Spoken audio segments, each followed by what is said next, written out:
오늘 우리에게 주시는 하나님의 말씀을 보시겠습니다. 사무엘상 15장 1절로 11절까지입니다.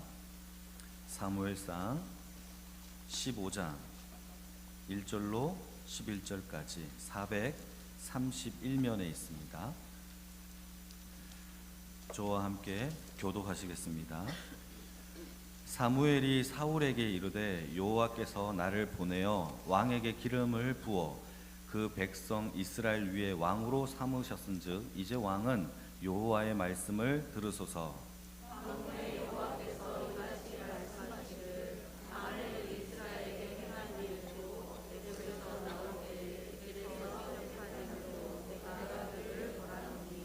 지금 가서 아말렉을 쳐서 그들의 모든 소유를 남기지 말고 진멸하되 남녀와 소아와 젖먹는 아이와 우양과 낙타와 나귀를 죽이라 하셨나이다 하니,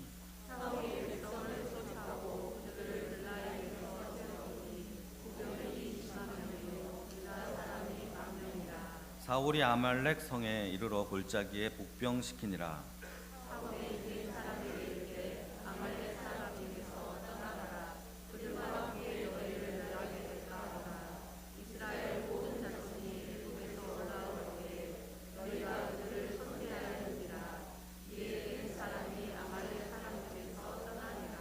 사울이 하윌라에서부터 애굽 앞 술에 이르기까지 아말렉 사람을 치고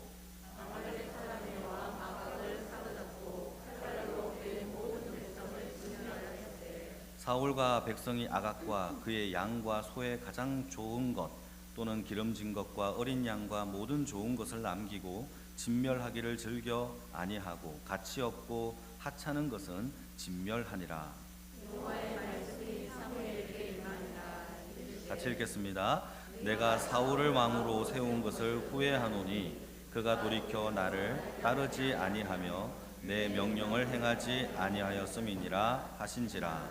사무엘이 근심하여 온 밤을 여호와께 부르짖으니라. 아멘.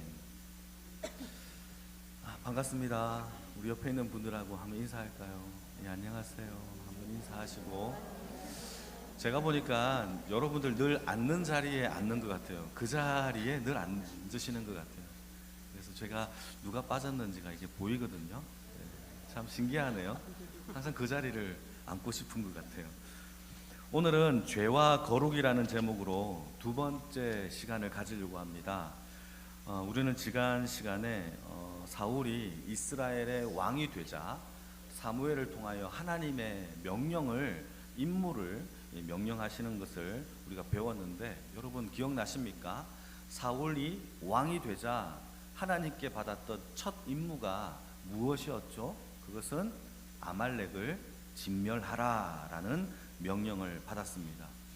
그 이유는 예전에 이스라엘 백성들을 대적했던 그 사건을 하나님이 떠올리시면서 아말렉을 진멸이죠, 모조리 없애 죽이라라는 것이 하나님의 명령이었어요. 그리고 우리는 이것에 대하여 이렇게 의미를 살펴봤습니다. 하나님이 우리에게 원하시는 예배는 우리 안에 있는 아말렉과 같은 그 죄를 진멸하는 것이 하나님이 원하시는 예배이고, 이 싸움은, 이 진멸은 우리의 능력과 힘으로 하는 것이 아니라 오직 하나님을 바라보고 십자가의 승리를 붙잡은 주의 백성들에게 주어지는 승리임을 배웠습니다. 그리고 이 승리의 예배를 가리켜서 뭐라고 불렀죠?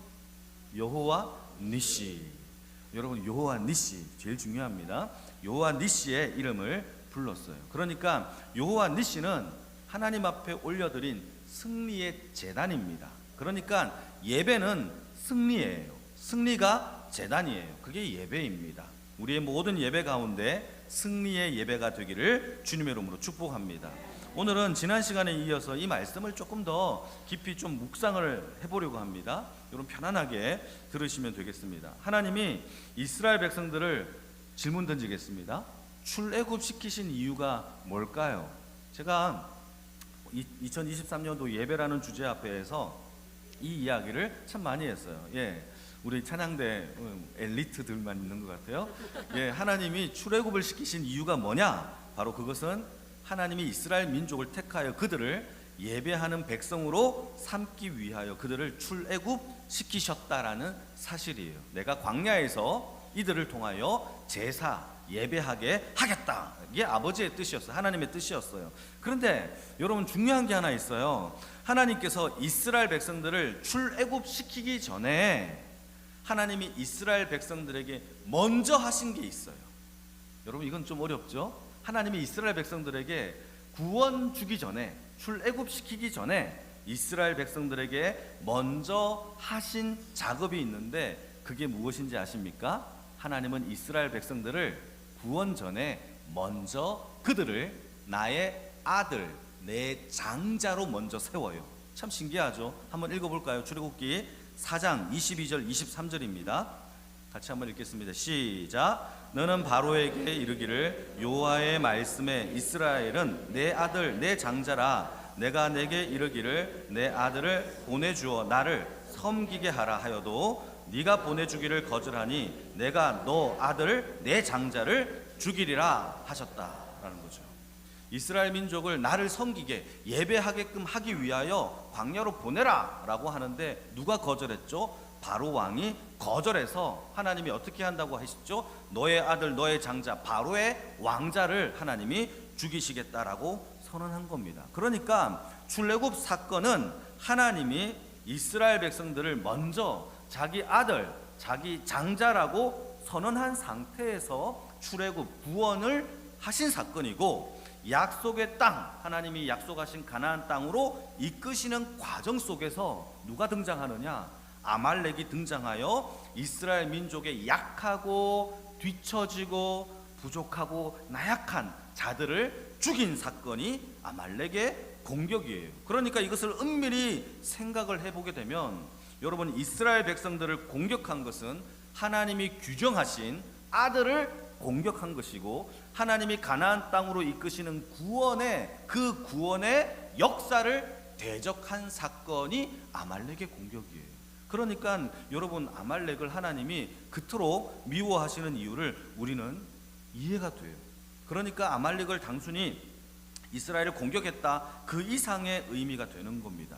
그래서 하나님이 이 사건을 계기로 어떻게 하느냐? 아말렉을 천하에서 그 이름조차도 잊어버리게 하겠다, 완전히 지워버리겠다라고 하면서 맹세하여 대대로 내가 아말렉과 싸우겠다라고 선포하신 것이 우리가 지난 시간에 배웠던 내용입니다. 그리고 이 전투에서 참 신기한 것은 이거예요. 여러분, 전투에서 하나님이 모세가 손을 들면 이기게 하시고, 모세가 힘이 붙여 손을 내리면 아말렉이 이기는 신기한 이런 경험을 하게 되는데, 여러분 이게 중요해요. 여러분 정말 중요한데 이게 포인트입니다. 여러분, 우리가 세상을 이기는 방법이 이거와 똑같아요. 하나님을 향하여 손을 들 때 이기는 줄 믿으시길 축복합니다. 이게 방법이에요. 여러분, 세상을 향하여 손을 드는 게 아니에요.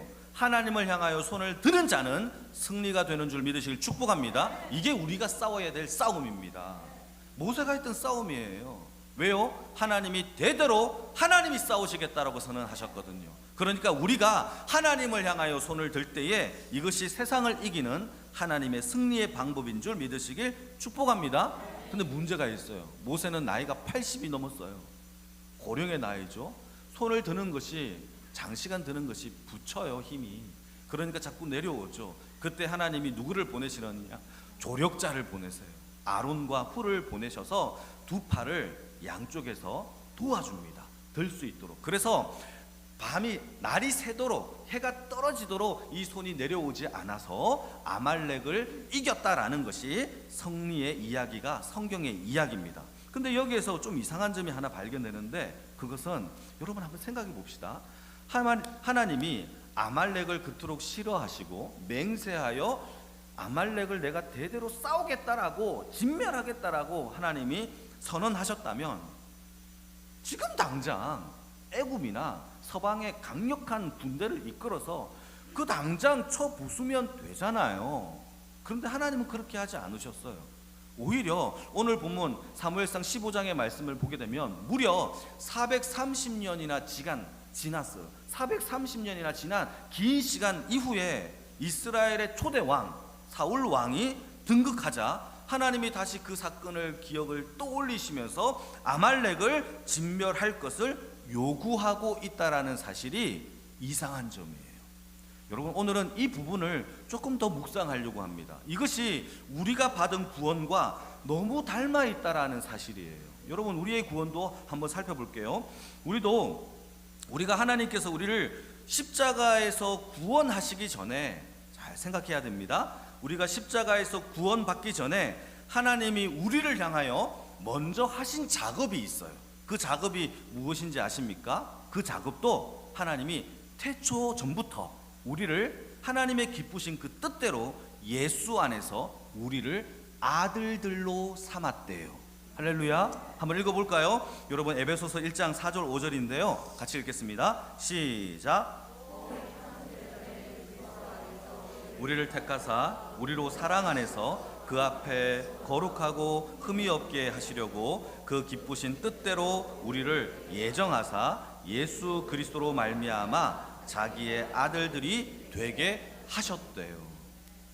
이게 하나님께서 십자가의 구원 전에 우리에게 하나님이 예정하신 작업입니다. 뭐죠? 우리를 먼저 아들로 삼으셨다라는 사실입니다. 믿으시면 아멘. 그러니까 구원보다 하나님이 우리에게 하신 것은 하나님의 장자 아들로 이스라엘 백성들을 택하신 것처럼 우리도 택하셨다라는 거예요. 그러나 여러분, 인간은 자기 욕심에 빠져서, 인간의 욕심이 빠져서 하나님만큼 높아진다라는 그 욕심에 먹지 말라라고 하는 선악과를 따먹음으로 인하여 여러분, 우리에게 죄가 들어왔어요. 성경은 그렇게 얘기합니다. 이 인류에게 죄가 들어왔고 이 죄의 결과 온 세상이 죄로 말미암아 사망과 진노와 심판의 종이 되었다라고 성경은 얘기합니다. 한번 읽어볼까요? 로마서 5장 12절 말씀입니다. 시작. 그러므로 한 사람으로 말미암아 죄가 세상에 들어오고 죄로 말미암아 사망이 들어왔나니 이와 같이 모든 사람이 죄를 지었으므로 사망이 모든 사람에게 이르렀느니라. 이게 죄의 문제예요. 죄가 들어왔어요. 먼저 창세전부터 하나님이 우리를 하나님의 아들들로 택했지만 죄로 인하여 우리가 사망케 되었다라는 것이 성경의 이야기입니다. 자, 그러면 제가 질문 하나 던질게요. 죄로 인하여 사망케 된 저와 여러분들이 스스로 나는 죄인이구나, 내가 죄를 저질렀구나, 내가 하나님 앞에 아담과 하와의 이로부터 내가 사망케 되었구나 라는 것을 스스로 알 수 있을까요? 없을까요? 이게 중요해요. 우리는요, 돌을 닦는다고 내가 죄인이라는 사실을 몰라요. 왜냐하면 사망이란 단어에는 세 가지의 내용이 있습니다. 전적 타락, 전적 무지, 전적 무능. 전적 타락, 전적 무능, 전적 무지. 그러니까 우리는요, 죄로 인하여 이 사망케 되었기 때문에 내가 죄인이라는 사실을 스스로 깨달을 수도 없는 상태가 된 거예요. 그래서 하나님이 어떻게 하시느냐, 우리가 죄인 되었다라는 사실을 가르쳐 주기 위하여 모세를 통하여 율법을 주시는 거예요. 율법을 통하여 하나님의 계명과 하나님의 말씀이 무엇인지를 우리에게 설명해 주고 이것이 죄다라는 것을 알려주기 위하여 율법을 주시는 겁니다. 한번 읽어볼까요? 로마서 3장 20절 말씀인데요 같이 읽겠습니다. 시작. 그러므로 율법의 행위로 그 앞에 의롭다 하심을 얻을 육체가 없나니 율법으로는 무엇을 깨닫습니까? 죄를 깨닫는 거예요. 그러니까 여러분, 율법으로 우리가 구원을 받는 게 아니에요. 율법은 구원과 전혀 상관이 없어요. 율법은 우리가 어디로 가야 구원을 받을 수 있는지를 알려주는 몽학 선생입니다. 영어로 얘기하면 마일스톤이에요. 이정표죠. 마일스톤이에요. 이정표입니다. 저기로 가면 되는 거구나를 알려주는 것이 율법의 기능인 겁니다. 여러분, 이것이 하나님께서 우리에게 주신 네가 죄인이야 라는 것을 알려주기 위한 율법을 주신 사건이죠. 그런데 이 율법이 아닌 하나님은 이 율법으로 구원을 받을 수 없는 우리의 상태에서 율법이 아닌 다른 한 의를 우리에게 주셨는데 그 의가 누구냐? 바로 예수 그리스도예요. 여러분, 율법은 이정표예요. 그걸로 구원할 수 없으시니까 하나님이 한 의를 우리에게 보내주셨는데 그 예수 그리스도는 여러분, 율법과 선지자들이 이미 증거를 한 분이시고, 이 예수를 통하여서 모든 성경이 예수님이 누구인지를 설명하고 있는 것이 우리가 가지고 있는 성경책입니다. 성경은 이 계시가 누구를 향한 계시냐? 예수가 누구인지를, 우리를 위하여 어떤 일을 하셨는지를, 하신 일과 하실 일을 설명하고 있는 책이 바로 성경의 이야기인 것이죠. 그래서 한번 읽어볼까요? 로마서 3장 21절 22절을 같이 한번 읽겠습니다. 시작. 이제는 율법 외에 하나님의 한 의가 나타났으니 율법과 선지자들에게 증거를 받는 것이라. 곧 예수 그리스도를 믿음으로 말미암아 모든 믿는 자에게 미치는 하나님의 의인이 차별이 없는 구원을 우리에게 주셨다라는 거예요. 이게 바로 우리가 받은 구원의 사건이에요. 그러니까 한번 정리를 해볼게요. 우리가 창세전부터 하나님께서 우리를 택하여서 하나님의 아들들이 되게 하셨어요. 그러나 우리는 죄로 인하여서 마귀와 진노와 심판의 종이 된 거죠. 노예가 돼버린 겁니다. 그래서 우리에게 죄를 가르쳐주기 위하여 율법을 주셨고, 그러나 율법으로는 이정표입니다. 누구를 향한? 예수 그리스도의 한 의가 나타나서 우리를 구원하실 것이다 라는 것을 가르쳐 주고 있는 것이죠. 그게 바로 예수 그리스도가 우리를 향한 구원의 역사를 설명하는 겁니다. 여러분, 그러나 예수 그리스도의 십자가의 구원으로 말미암아 우리가 구원을 받았다 할지라도 문제가 있어요. 그게 뭐냐? 우리는 여전히 죄성을 가지고 있다는, 나약함을 가지고 있다라는 것이 문제예요. 그러니까 우리가 하나님의 나라, 주님이 다시 오실 그날까지 이미 이루신 하나님의 구원과 다시 오실 예수님의 그 구원의 사이에서, 구원의 여정 사이에서 여전히 우리는 나약한 부분이 있어요.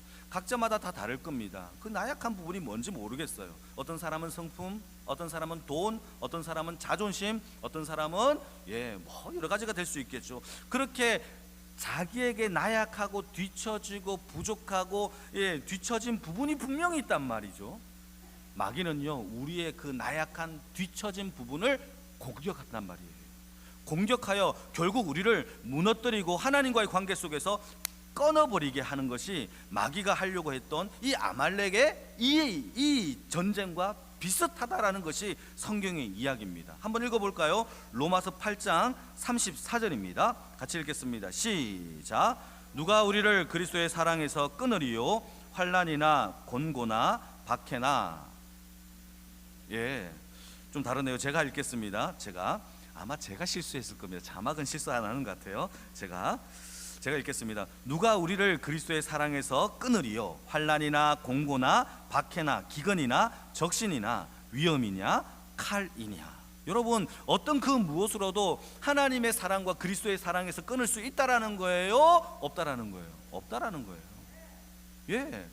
그런데 마귀는요, 우리의 나약한 부분을 어떻게 한다? 공격해요. 뒤처진 부분을 공략합니다. 그래서 하나님과의 관계를 되도록이면 끊으려고 해요. 자빠지려고 해요. 다시 일어나지 못하도록 공격을 하는 겁니다. 여러분, 완전하고 영원한 구원이 우리에게 있지만 공격은 여전히 있다라는 거예요. 그래서 우리는 뭘 해야 된다? 싸워야 하는 거예요.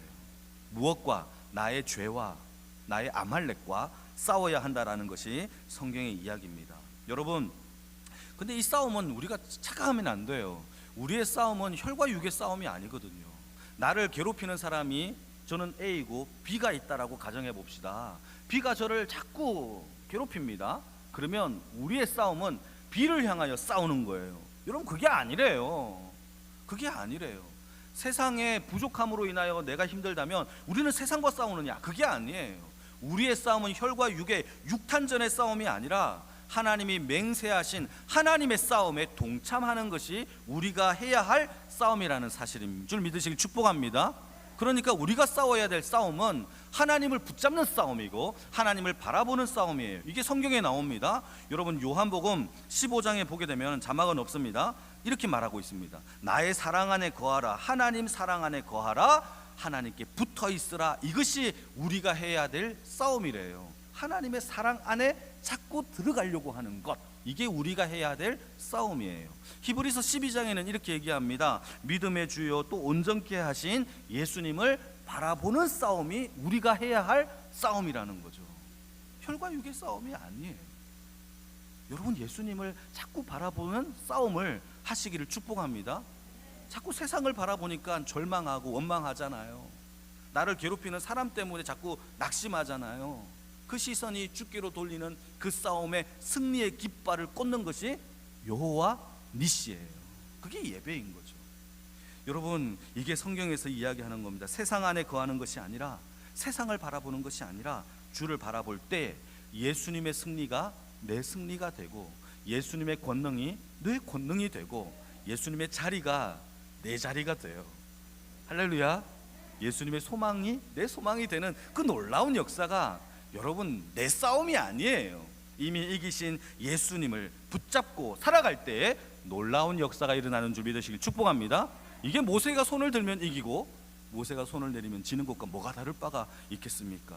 여러분, 오늘도 이 동일한 손을 들면 이기는 능력의 역사가 동일하게 오늘도 일어나는 줄 믿으시길 축복합니다. 이게 왜 이렇게 이런 전쟁 가운데서 우리가 승리할 수 있느냐? 이게 왜 가능하느냐? 여러분, 가능한 이유가 있어요. 그 이유는 이미 십자가에서 마귀와 세상을 예수님이 overcome, 승리하셨대요. 이미 승리했대요. 세상을 이미 마귀의 머리를 박살냈대요. 한번 읽어볼까요? 요한복음 16장 33절입니다. 여러분들이 읽어주세요. 시작.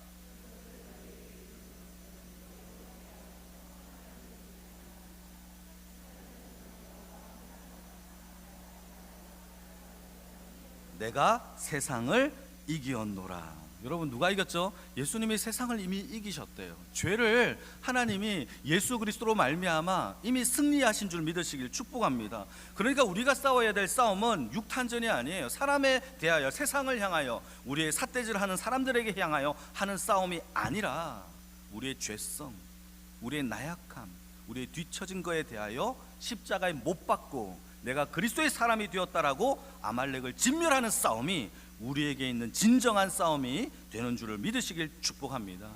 그래서 갈라디아서에는요 이렇게 고백합니다. 5장 24절에 제가 읽겠습니다.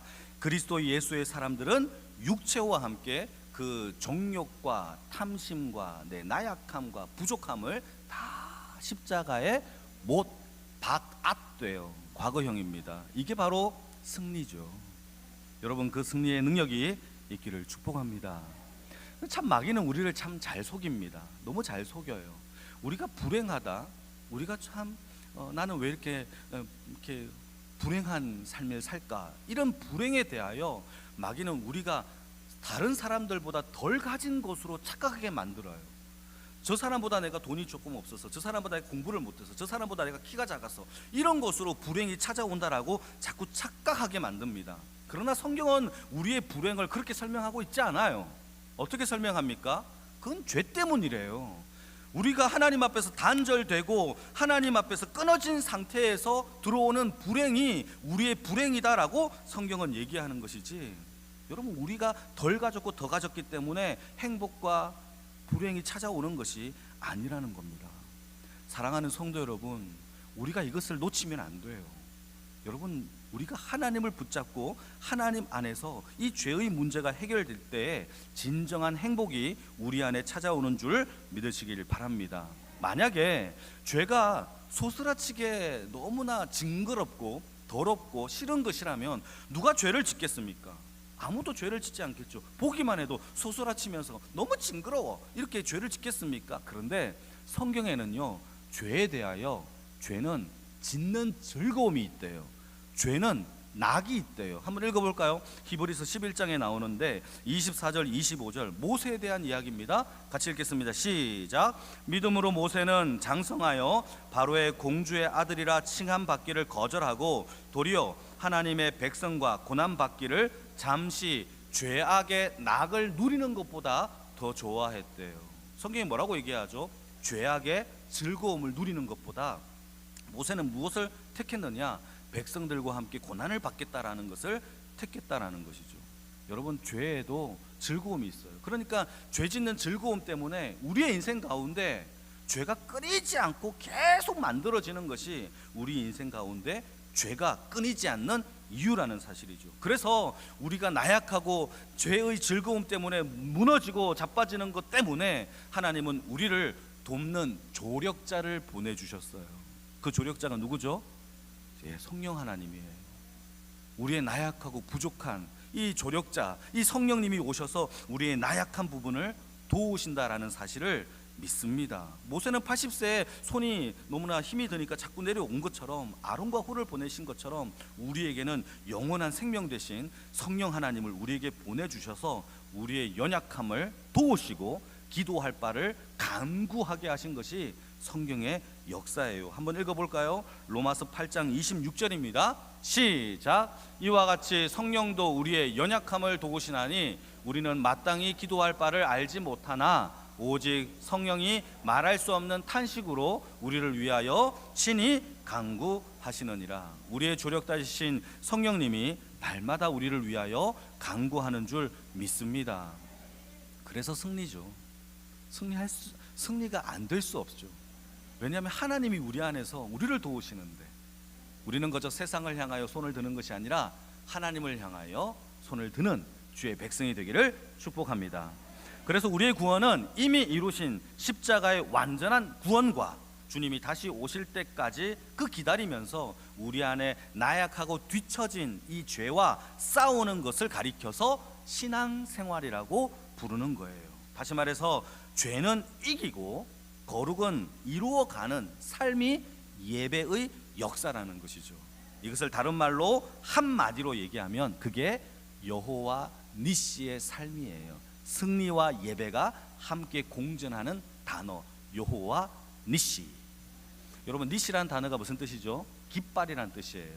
깃발은 여러분 고대 사회에서 굉장히 중요한데, 고대 사회에서 전쟁을 할 때마다 어떻게 하느냐, 자기 아군에 상징하는 깃발과 적군이 상징하는 깃발이 있어요. 싸웁니다. 아군이 이겼습니다. 우리 팀이 이겼어요. 그러면 적군의 깃발을 불태우고 적군의 진지 가운데서 가장 높은 곳에 우리 아군의 깃발을 꽂는 것이 승리인 거죠. 그래서 여호와 니시는 그 깃발을 꽂는 것이 바로 승리다라고 이야기를 하는 겁니다. 이처럼 우리의 신앙생활도 이와 같은 거예요.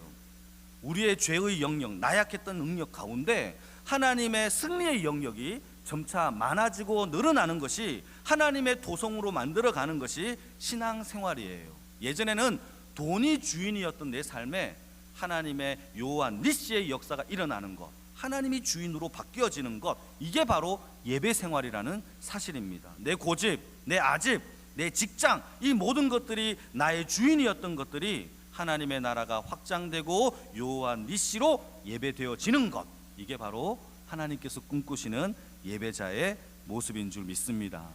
여러분들의 직장이 여호와 니시가 되기를 축복합니다. 우리의 자녀가 여호와 니시가 되기를 축복합니다. 우리의 태도와 지갑과 포기하지 않은 모든 관계 속에서도 하나님 앞에 여호와 니시의 재단이 되기를 주님의 이름으로 축복합니다. 여러분, 제가 우리 염관교회에 와서 제자 훈련을 해야 되는데 아직은 엄두가 안 나서 못 하고 있는데, 제자 훈련을 하게 되면 책을 참 많이 읽어요. 숙제가 많거든요. 책을 많이 읽어요. 그 책 중에서 이동원 목사님의 쓴 성령에 속한 사람이라는 책이 있어요. 이 책도 필독서입니다. 추천 독서이긴 한데, 이 책을 보게 되면 참 재미나는 예화가 나와요. 이 샬롬이라는 단어가 나오면서 진짜 샬롬이 무엇인지에 대한 한 예화로 설명하는 내용입니다. 제가 그 내용을 조금 이야기해 볼게요. 예전에도 한번 언급한 적이 있는 것 같은데, 하루는 아빠와 딸이 교회에서 샬롬이라는 단어를 들었어요. 아빠, 샬롬이 뭐예요? 라고 물어본 거예요. 딸이니까 예쁘게 얘기했겠죠. 아빠, 딸이 샬롬이 뭐예요? 라고 물어봤겠죠. 그래서 아빠가 이렇게 얘기하는 겁니다. 샬롬이란 평화야. 영어로는 피스야. 샬롬이 평화야 라고 하니까 딸이 평화? 피스? 이게 뭐지? 더 갸우뚱거리는 겁니다. 그래서 아빠가 어떻게 했느냐, 도화지로 그림을 그리면서 딸에게 샬롬이라는 것을 설명해 주기 시작해요. 그러면서 도화지에다가 아빠가 바다를 그려요. 이게 뭐니 딸아? 아빠, 바다예요 라고 얘기를 하는 거죠. 자, 그리고 바다 위에 파도를 막 그리기 시작합니다. 아빠, 바다 위에 폭풍이 몰아쳤어요 라고 얘기하는 거죠. 그리고 폭풍 위에 작은 배를 하나 그립니다. 이게 뭐지? 아빠, 배가 이제 부서지게 되었어요 라고 얘기하는 겁니다. 그러면서 아빠가 마지막으로 하나를 더 그리는데, 그 작은 배에 선장, 운전대를 붙잡고 있는 선장을 그렸는데 그게 바로 예수님으로 그리는 거예요. 그러면서 하는 말이, 따라 샬롬이라는 것은 폭풍이 몰아쳐도, 배가 깨지게 되어도, 무서운 바람이 불어도 우리의 삶에 운전대를 붙잡고 계신 예수님이면 그게 바로 샬롬이야 라고 얘기했대요. 너무 맞는 표현이죠. 여러분, 우리 인생 가운데 폭풍 없는 사람이 있습니까? 우리 인생의 배는 다 깨져요. 건강이라는 배가 깨지면 그게 우리의 인생이에요.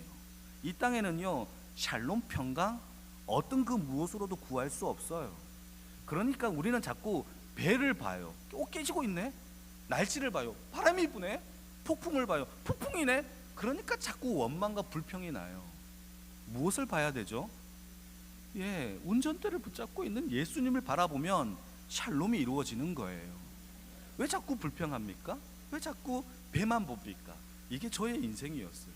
우리의 인생이 오직 우리의 삶의 주권을 잡고 계시는 예수님을 바라보는 인생이 되기를 축복합니다. 샬롬은 풍랑 없는 삶이 아니에요. 배가 안 깨지는 삶도 아닙니다. 깨져도 풍랑이 일어나도 예수를 붙잡고 우리의 삶에 점점 여호와 니시의 예배를 올려드릴 때에 진정한 샬롬의 능력의 역사가 예배자의 삶으로 나타나는 줄 믿으시기를 축복합니다. 아멘. 기도할까요?